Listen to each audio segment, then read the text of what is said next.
بسم اللہ الرحمن الرحیم۔ پیارے بھائیو، پیاری حدیثوں کے لیے میرے اس چینل کو سبسکرائب کرو۔ اللہ اس کے چہرے کو روشن رکھے جو حدیث کو سن کے اس کو آگے سینڈ کرے۔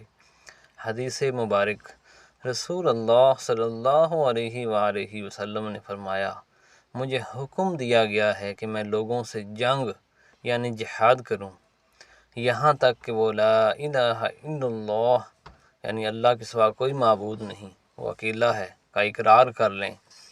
پھر جب وہ اس کا اقرار کر لیں تو اب انہوں نے اپنے خون اور اپنے اموال کو مجھ سے محفوظ کر لیا مگر کسی حق کے بدلے، اور ان کا